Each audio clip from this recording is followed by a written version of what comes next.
Vamos a analizar cómo se ejecuta en el camino de datos multiciclo la instrucción de almacenamiento SW. Los dos primeros ciclos de las instrucciones son iguales para todas ellas, así que vamos a recordar qué es lo que sucede en los mismos. Lo primero es realizar la lectura de la instrucción. Para ello tomamos el contenido del contador de programa y lo llevamos a la entrada de direcciones de la memoria poniendo un 0 en IORD. Después activamos la lectura poniendo un 1 en memread y transcurrida la latencia de lectura por memdata sale la instrucción que se grabará al final del ciclo en el registro de instrucción poniendo un 1 en IRWrite. Por su parte, el incremento del contador de programa se realiza en paralelo en el primer ciclo de reloj de la instrucción y para ello tomamos el contenido del PC, nos lo llevamos a la primera entrada de operandos de la unidad aritmético lógica, para lo cual ponemos un 0 en ALU-SRCA. El segundo operando de la unidad aritmético lógica tiene que ser el 4, lo que conseguiremos poniendo 0,1 en ALU-SRCB. Luego, para hacer la suma, tenemos que poner 0,0 en ALU-OP. Transcurrido el retardo de la unidad aritmético lógica, por ALU-RESOLVE sale el valor del PC más 4, que hay que llevarse a la entrada de datos del PC atravesando el multiplexor controlado por PC Source. Por tanto, en PC Source tenemos que poner 00. Poniendo un 1 en PC Bright conseguiremos que se habilite la escritura en el contador de programa al final del ciclo y entonces se grabará en él el valor de PC incrementado. En el segundo ciclo de decodificación no se podía generar ninguna señal de control porque desconocemos en ese momento cuál es la instrucción que hemos leído. Por tanto, lo que se hace es actuar por defecto con operaciones que se pueden realizar gracias a la información que se ha grabado, que se ha obtenido en el ciclo 1.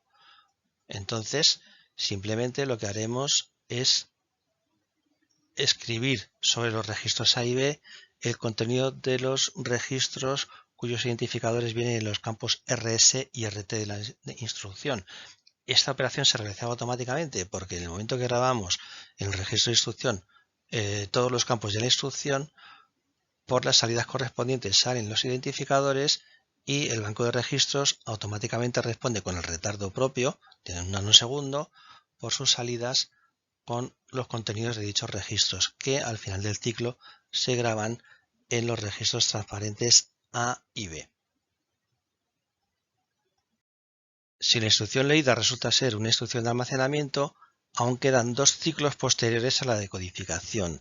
En el primero de ellos, que es el tercero de la instrucción, se calcula la dirección del dato residente en memoria al igual que se hacía en la instrucción de carga LW.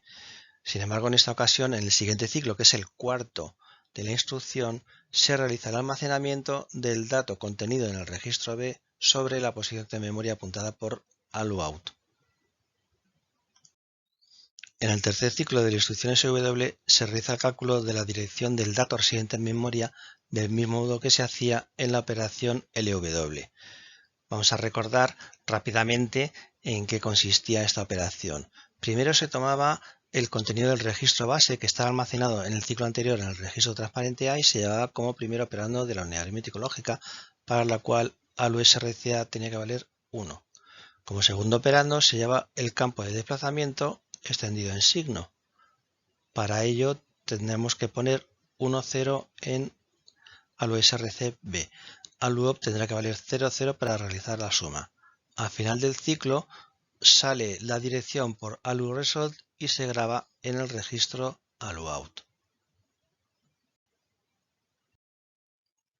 En el cuarto ciclo de la instrucción SW se realizaba el almacenamiento del dato fuente en memoria.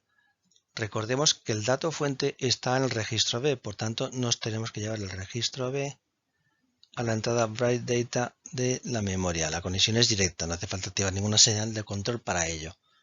También tenemos que llevarnos la dirección que habíamos calculado en el ciclo 3 y estaba grabada en ALU-OUT. Por tanto, llevamos a ALU-OUT a la entrada de direcciones de la memoria y para esto sí tenemos que poner un 1 en la señal IORD.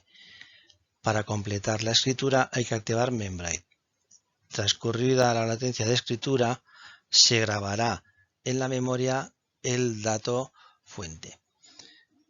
El resto de señales de control del camino de datos permanecerán inactivas y tomarán sus valores por defecto. Aquí tenemos el resumen de todas las operaciones que hemos tenido que llevar a cabo para realizar la lectura, decodificación y ejecución de la instrucción SW. Como puede verse, todas las etapas necesarias se pueden condensar en 4 ciclos, por tanto, el retardo de la instrucción SW será de 8 nanosegundos.